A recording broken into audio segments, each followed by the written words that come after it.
In August of 2024, I gave an oral presentation at the International Society of Environmental Epidemiology. It was held in Santiago, Chile.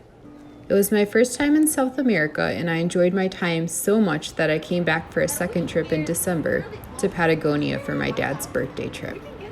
In Santiago, I had a city tour where I learned that Chile is a democratic country and all visitors can walk up to government buildings. We toured the main square of Santiago. The tour ended with a visit to a local park to see the black-necked swans, which are endemic to South America. I loved going for walks around Santiago along the river.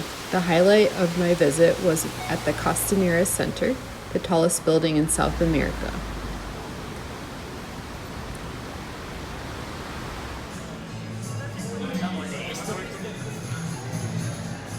With a tour guide, I was able to visit several nearby coastal cities in Chile, including Valparaiso, notable for its colorful homes and street art,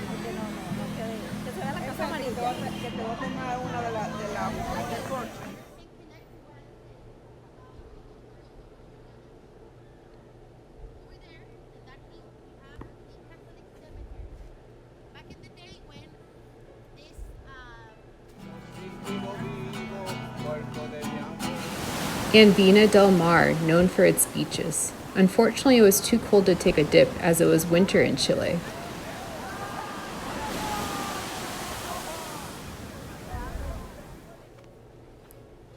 Following the conference, I took a direct flight from Santiago to the Atacama Desert. One of the main reasons I went was to see the wild flamingos. This was a top 5 experience, seeing the flamingos in the wild, walking in the salt flats with the Andes Mountains in the background.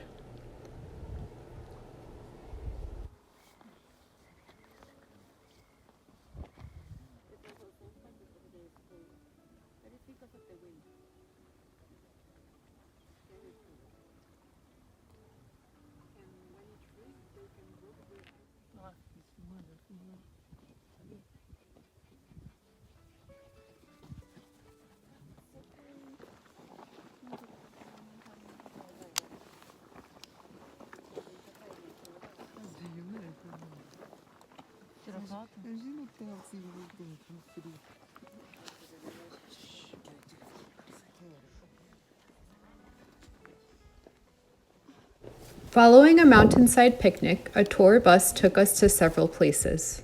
We first hiked the red stones. These iron-rich volcanic stones lead to a beautiful lagoon, which is notable for its bright turquoise color.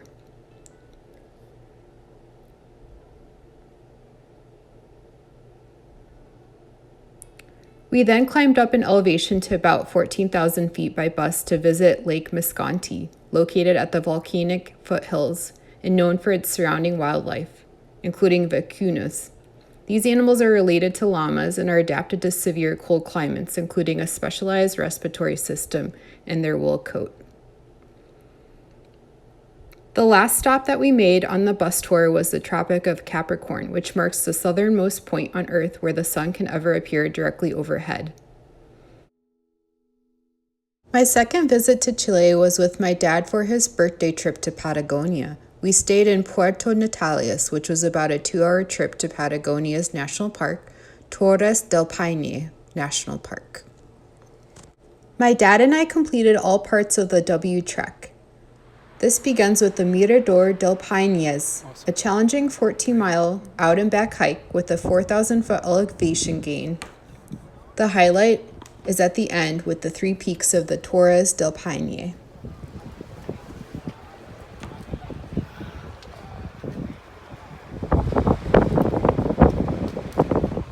And Papa.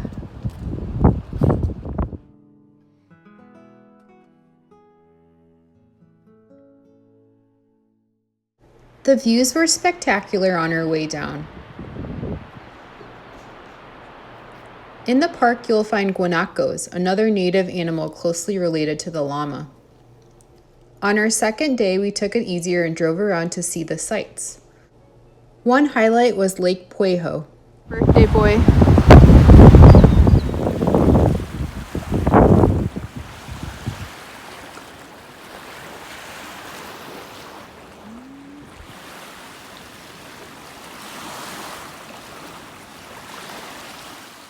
To finish out my dad's birthday, we took a ferry to the Gray Glacier. This glacier is the second largest continental ice mass outside of Greenland.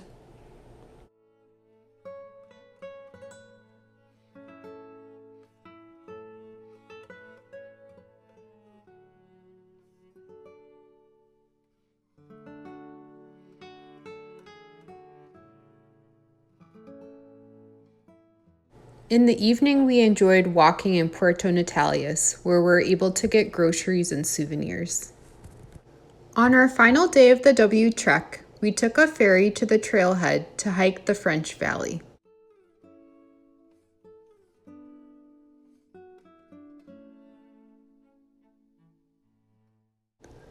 The French Valley is notable for its iconic Patagonian scenery, featuring glacier-fed streams along the trail.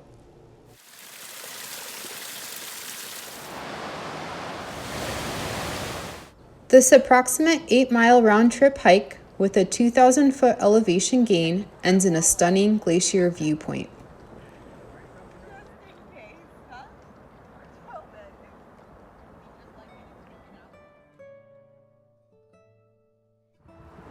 On our last day in Chile, we drove down to Punta Arenas. We took a guided tour to Magdalena and Marta Islands to see the sea lions and penguins. The sounds you hear are the male sea lions who fight during the breeding season for territory. Our boat did not get too close to them to not disturb them.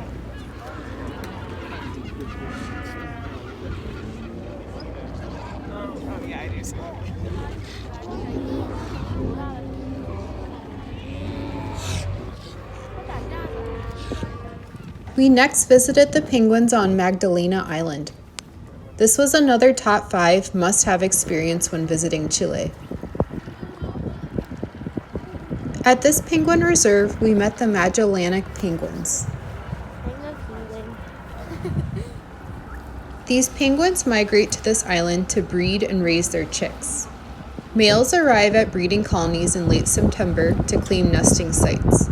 Females join a few weeks later and choose their mate. Both parents then share the task of incubating their eggs and raising the chicks until they're ready to forage on their own.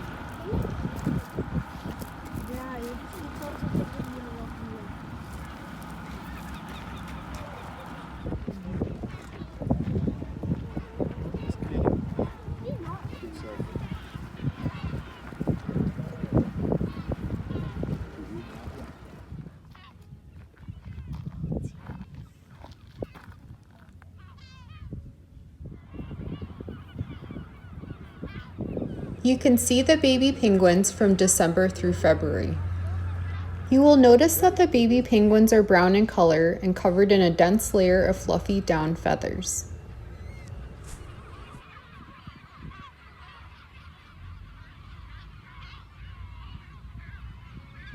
For the last minute of this video, please enjoy the sounds of these really cool aquatic birds. Following the penguins, my dad and I made the long journey back home.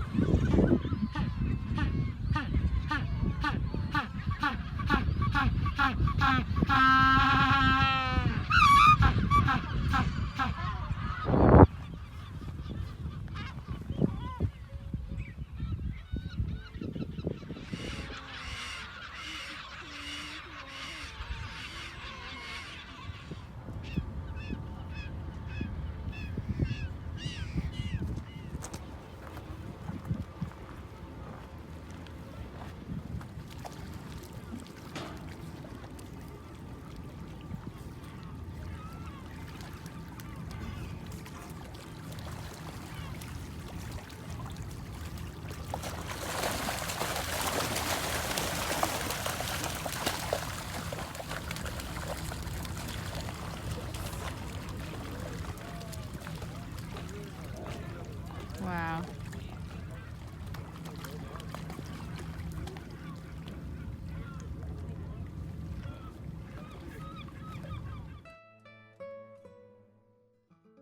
Thank you for watching.